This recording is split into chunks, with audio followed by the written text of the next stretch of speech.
इस विश्वविद्यालय के प्रांगण में संत गुरु श्री रविदास जी की जयंती सौभाग्य नहीं परम सौभाग्य है।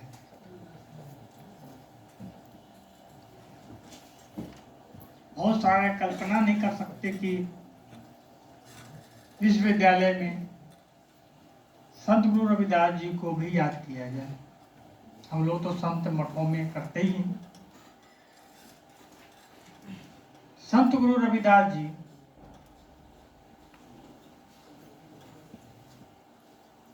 मध्यकाल के सबसे योद्धा संत हैं।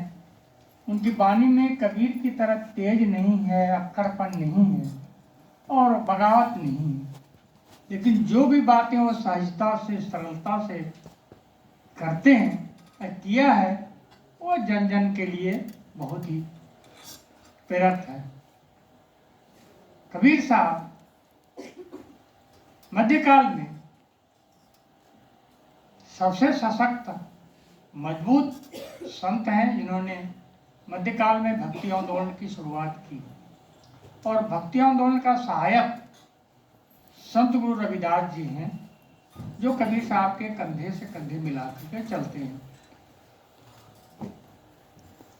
चाहे वो मरवाडी में रहे हों, चाहे वो सिरकरैया में रहे, लेकिन उनका दूसरा घर हमने स्थापित भी किया। वहाँ आज लाखों लोगों की भीड़ सिरकरैया में है कि नहीं मैंने देखा अभी, लेकिन मठ कल 2 दिन से लाखों रविदासी भक्तों से भरा पड़ा है, क्योंकि वो जानते हैं कि कबीर साहब के बिना संत गुरु रविदास जी की स्थापना नहीं है। और वो दोनों साथ थे, भक्ति आंदोलन में साथ रहते थे। मध्यकाल में जब भक्ति आंदोलन की शुरुआत हुई किया कबीर ने, तो उसमें रविदास जी की भूमिका महत्वपूर्ण है। तमाम तरह के वाणियों में जब भक्ति आंदोलन निर्गुण परंपरा की शुरुआत हुई, हमारे भारतीय साहित्य में कहिए, धर्म में कहिए, मीराबाई का योगदान बहुत बड़ा है। वो कृष्ण भक्त थी, लेकिन जब वो कबीर और रविदास का भक्ति आंदोलन की काशी में चर्चा हुई राम भक्ति की, वो राम भक्ति कौन है? अयोध्या के राम नहीं, जो घट घट में बसने वाला राम है। वह राम कौन है? वो आत्मा है। आत्मा क्या है? अजर है, अमर है, अखंड है, अविनाशी। उस राम का आंदोलन कबीर शुरुआत करते हैं और रविदास जी पकड़ते हैं। तमाम तरह के रविदास के वाणियों में गोविंद, हरि, माधव, मुरारी, कृष्ण, तमाम तरह के शब्द हैं। इन शब्दों को आज हम संत परंपरा के भीतर जानते हैं, रविदासियों के भीतर जानते हैं या कि नहीं। रविदास जी हरि का नाम नहीं जप सकते थे, रविदास जी ओम नहीं कर सकते थे, लेकिन उनके वाणियों में भरपूर। जब रविदास जी कबीर का आंदोलन भक्ति आंदोलन में कर रविदास ही नहीं, कश्मीर से कन्याकुमारी और आसाम से लेकर चेन्नई तक 300 संत हैं। इसकी लिस्ट है मेरा। मैं अभी सारनाथ में एक स्थल हमारा है, हम वहाँ कबीर विद्यापीठ के नाम से विश्वविद्यालय स्तर की स्थापना कर रहे हैं, जिसमें इन 300 संतों की वाणी, उनके विचार, उनके दर्शन, उनकी वाणियों की स्थापना करेंगे। जो विश्वविद्यालय तो नहीं कहा हमने, लेकिन कबीर विद्यापीठ का नाम दिया। और 300 संतों के, कश्मीर के संत हैं, चेन्नई के संत हैं, बेंगलोर के संत हैं, केरल के संत हैं, उड़ीसा के संत हैं, तमाम तरह के संत हैं जो उन्होंने शामिल किया है, जिसमें कबीर और रविदास का मुख्य स्थान है। जब मध्यकाल में निगुण भक्ति, इसको राम भक्ति कहते हैं, की शुरुआत हुई तो मीराबाई काशी में आई, कबीर के पास आई कि महाराज मैं भी राम भक्ति जानना चाहती हूँ, उस आत्मा को जानना है। राम भक्ति मतलब उस आत्मा को जानना चाहती हूँ जिस आत्मा को आप सुमरन करते हैं, बताते हैं। कबीर साहब ने मीराबाई से कहा, तुम रानी हो, तुम्हारे अंदर अहंकार होगा। जहां अहंकार होगा, कबीर साहब की दोहा है कि जब मैं था तब हरि नहीं, अब हरि है तो मैं ना है। कहा हमारे गुरु भाई संत रविदास हैं, बड़े ऊंचे हुए संत हैं, पहुंचे हुए संत हैं, संतई के शिखर पे हैं, लेकिन जूता बनाने का काम करते। जूता बनाना एक, अभी हम थोड़ा सा बताएंगे कि पूरे मध्यकाल में शरण की जो परंपरा स्थापित की है, कबीर ने कपड़ा बुनने से लेकर, संत रविदास ने जूता गांठने से लेकर, गोरा कुम्हार ने चाक चलाने से लेकर, दादू जी रुई धुनने से लेकर, सेना नाई बाल काटने से लेकर के, ऐसे अनेक संत हैं जो अपने काम नहीं छोड़ते, अपने परिवार का पैसा नहीं छोड़ते और संतई के शिखर पर है। कहा महाराज आपका आदेश जो भी हो। मीराबाई रैदास के पास आई। रैदास ने कहा महाराज हम तो गुरु दीक्षा दे देंगे, लेकिन काशी पंडित तो हमारे पर हमला करके जान मार डालेंगे। इतने बड़े पंडित, इतने बड़े बड़े ज्ञानी, इतने बड़े बड़े पहुंचे हुए लोग, फिर चमार से आप शिष्या बनने जा रहे हैं। तो रैदास ने कहा कबीर साहब से, कबीर साहब ने कहा कि जाओ आप शिष्या बनाओ, क्योंकि अहंकार त्याग करके आए हैं। जब आपकी शिष्या बन जाए तो अहंकार अपने आप में खत्म हो जाए। तो रैदास जी ने शब्द कहा, कबीर गुरु समान कबीर बड़ा भ्राता। आप गुरु के समान बड़ा भाई हैं, आपके आदेश का पालन करते हैं और हम उनको दीक्षा देते हैं। तो कबीर साहब ने कहा निर्भीकता से रहिए, अब देख लेंगे काशी के पंडितों को या काशी के तमाम तरह के लोगों को आप दीक्षा देकर उनको शिष्या बनाइए। हमने गाया एक पद हमारे यहाँ लगा हुआ है, पायो जी राम रतन धन पाए। किसी ने आकर कहा कि मीराबाई राम रतन नहीं कर सकते, तो कृष्ण भक्त थी, कृष्ण रतन नहीं है। राम रतन इसलिए है कि राम आत्मा है, आत्मा अजर है, अमर है, अखंड है, और आत्मा ही अमर हो सकता है। इसलिए मीराबाई ने उस पद को गाया कि प्रभु जी मैं राम रतन धन पाए।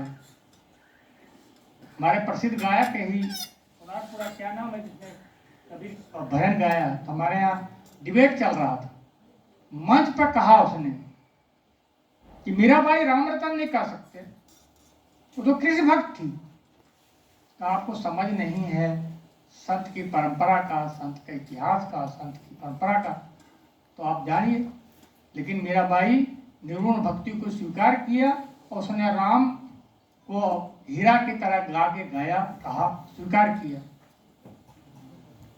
तो मीराबाई जब आई यहाँ, कुछ दौलत लेके आई थी, कुछ हीरा मोती लेके आई थी। कहा महाराज मैं शिष्या बनी हूँ, मैं भंडारा करना चाहता हूँ, संतों को खिलाना चाहती हूँ, खिला दो। तो पंडितों ने कहा कि नहीं, हम रैदास जी के नाम पे भोज में नहीं जाएंगे। तो मीराबाई ने कहा दूसरी बार मैं आऊंगा, मैं अलग से भंडारा करूंगी। तो कहा रैदास शामिल नहीं होने चाहिए, हमारे यहाँ इतिहास में परंपरा में है। दूसरी बार जब भंडारा किया तो पंडितों को खूब खिलाया, हलवा पूड़ी मालपुआ जो भी खाना था, जैसा भी भंडारा में होता है साधु संतों का। पंगत हुई, कहते हैं कि एक बगल में पंडित जी बैठे, दूसरी तरफ रैदास दिखाई पड़े। जो भी चमत्कार घटनाएं हैं, चमत्कार में लोगों को बहुत विश्वास नहीं, लेकिन ये चमत्कार है और चमत्कार हमारे यहाँ चर्चित है, संत परंपरा में गाए जाते हैं, सुनाए जाते हैं। रविदास जी जीवन भर जूता गाड़ते थे। लोगों ने कहा वहाँ राज परिवार में भी, उनके पति ने भी, और राज परिवार में को चमार है, जूता बनाने का काम करते हैं, और तुम उसके शिष्या बनी हो, और इतनी दौलत तुम्हारे पास है, तुम्हारे पास राज है, क्यों रविदास को अपने यहाँ राज परिवार में बुला लेते हो। तो खबर भेजी किसी फकीर से कि गुरु महाराज आप यहाँ आ जाइए, आपको सोने का तखत बना के देते हैं, आप यहाँ भजन कीजिए और सुमरन कीजिए। तो मीराबाई ने जवाब भेजा कि रानी साहिबा, यदि सोने के तखत पर सुख होता तब वहां से चल करके यहाँ काशी में रविदास की कुटिया में आके शिष्या बनने नहीं आते। हमें जो जूता बनाने में सुख है, और जूता बनाने का भी परंपरा भी थोड़ा बहुत बताता हूँ, वो सोने का तखत पर नहीं है। आज तो वहाँ सोने की पालकी झूल रहा है।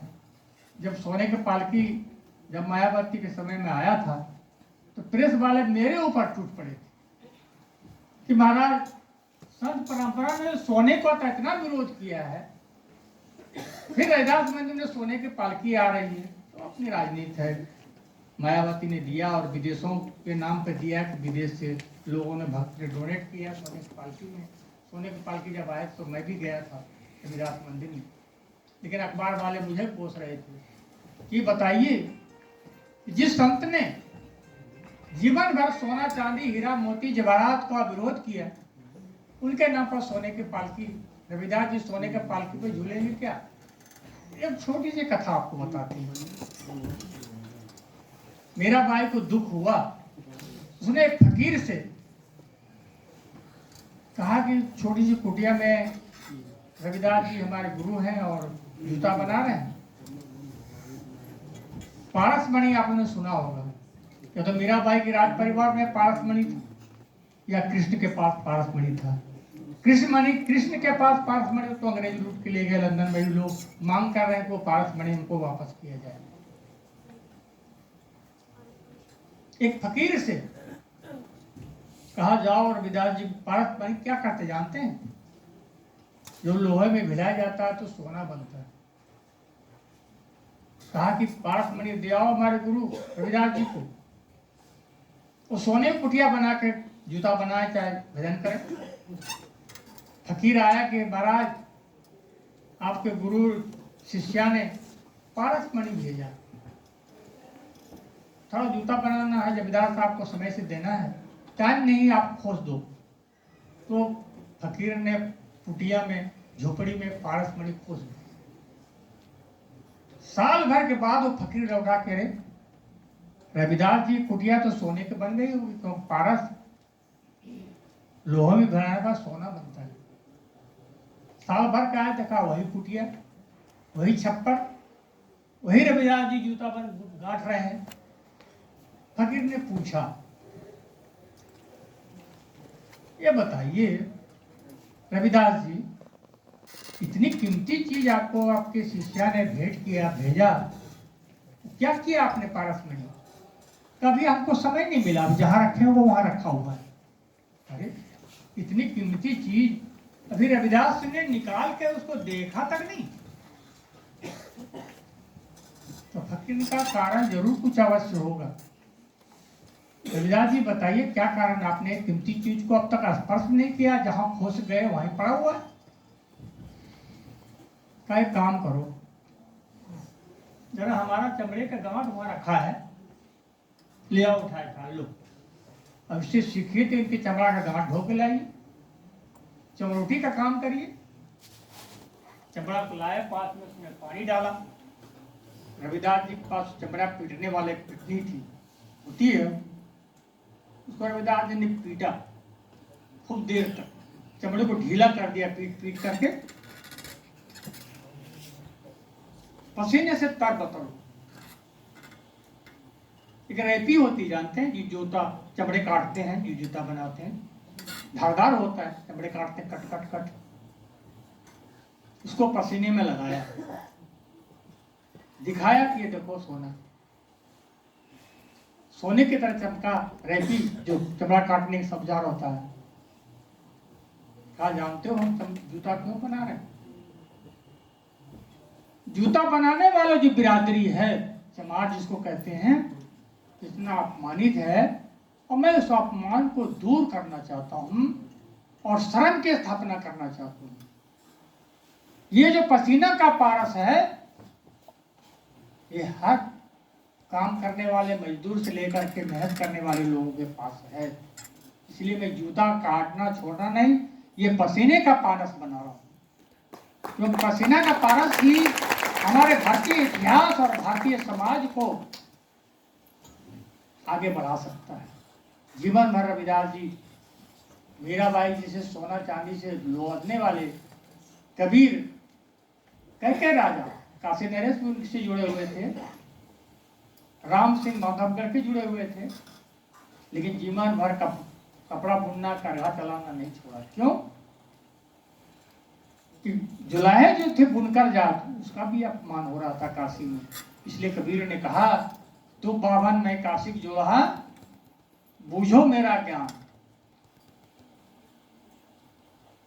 जीवन भर कपड़ा बुनने का काम किया। इसलिए जुलाहे के संस्कृति को, बुनकरी को कबीर सम्मानित करना चाहते हैं। रविदास जी जूता के द्वारा जो चमड़ा बनाने वाले, जूता बनाने वाले हैं, उसको सम्मिलित करते हैं, शर्म से जोड़ते हैं। और शर्म करने वाले भारतीय आंदोलन में, मध्यकालीन भक्ति आंदोलन में 300 संत हैं जो सब काम करते हैं। दादू जी हमारे संत परंपरा बहुत बड़े संत हैं, उनके कम से कम कितनी कितनी शिष्य मंडली है, लेकिन रुई धुनना नहीं छोड़ती। सेना नाई है तो बाल काटना नहीं छोड़ती। ये पूरी संत परंपरा कहा कि 300 संत हैं और सब अध्यात्म पर शिखर पर पहुंच गए। कबीर लोक जीवन के संत थे, लोक जीवन की स्थापना की। कबीर ने कहा कि पंडित मुल्ला जो लिख देना, छाड़ चले हम कुछ नहीं लेना।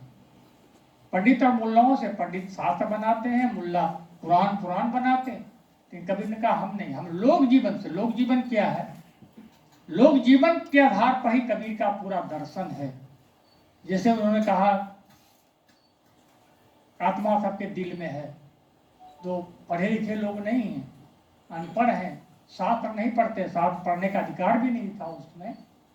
कहा महाराज हम लोग घट में आत्मा को कैसे जाने, कैसे देखें? सच में आत्मा घट में है। राम जी तो, हनुमान जी ने तो सीना फाड़ के दिखा दिया, राम सीता के दिल में दिखाया, जो भी पौराणिक प्रतिबिंब हो, कथाएं हो। लेकिन कबीर कहते हैं किसान, मजदूर, अनपढ़, अशिक्षित, जो पढ़े लिखे नहीं हैं, हम तो आपके घट के आत्मा, तेरा साईं तुझ में जाग सब कहते हैं, तेरे घट में उस आत्मा है, तेरे घट में वो राम है, हम कैसे देख पाए, कैसे जान पाएंगे? हम शास्त्र पढ़ते नहीं, शास्त्र पढ़ने का अधिकार भी नहीं है मुझे। कबीर ने कहा देखो, लकड़ी को जानते हो? जब लकड़ी बढ़ी काटता है, लकड़ी में अग्नि है, जब उसमें घिसते हैं तो अग्नि प्रज्वलित होता है। पत्थर में अग्नि है, जब उसको ठोकर मारते हैं तो उसमें अग्नि प्रकट होती है। दूध में मक्खन है, जब मथते हैं तब तो मक्खन दिखाई पड़ता है। गन्ने में शक्कर है। ये पूरा सो जीवन से पूरा कबीर